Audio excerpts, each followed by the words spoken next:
Welcome back. This Thursday is the 6th annual Black Youth Leadership Summit hosted by SOU, based in other organizations. Here to tell us more about it is one of the organizers of the summit, D.L. Richardson, live in studio. D.L., thank you for being up so early with us. Thank you so much. I appreciate it. Good to see you. Good to see you. And so, yeah, what was kind of the inspiration about this summit? Well, quite a few. One of my good friends and colleagues, Marvin Woodard from SOU, got together with myself, and we had done other programs that were similar. And so, again, this is for our African American students. We worked with our Native American students doing their program, Conaway Nicotilikum. We worked with the Latino students with their academic Latino. And then we thinking, what are we going to do for our African American students? Why do we not have anything for them? And that's when we've been thinking about it for years.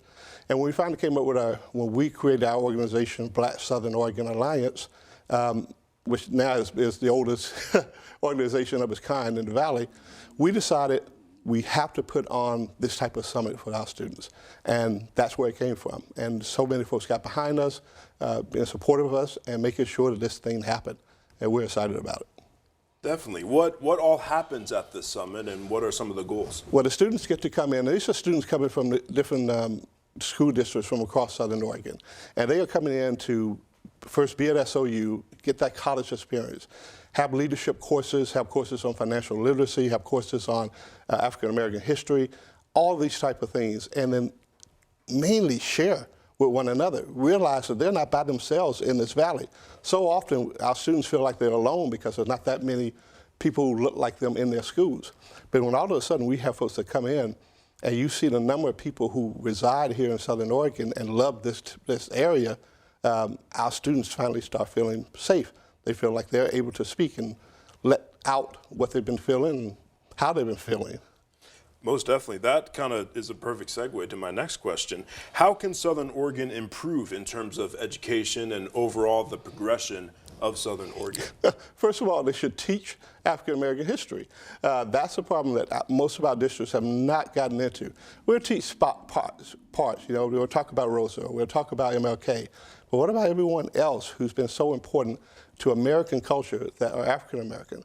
And how do we continue showing just as important the important work that all of these folks do and have done versus just what the highlights are?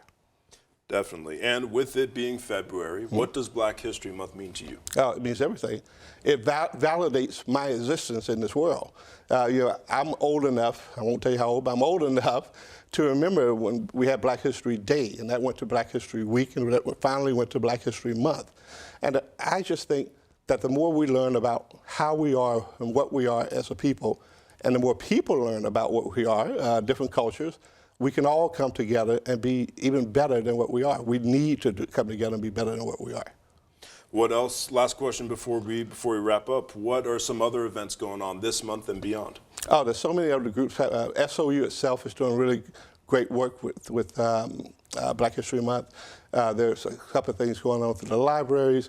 What you mentioned earlier, BASE is doing some things as well. And we all have come together to try to say, here are the things that we want to make sure we as a people know about, that the Valley knows, and how do we do more with it? Definitely, definitely. To learn more about the summit and other events, you can go to blacksouthern.oregonalliance.com. DL, thank you so much for waking up with us. Thank you so much. I appreciate you. Of course. We'll be right back.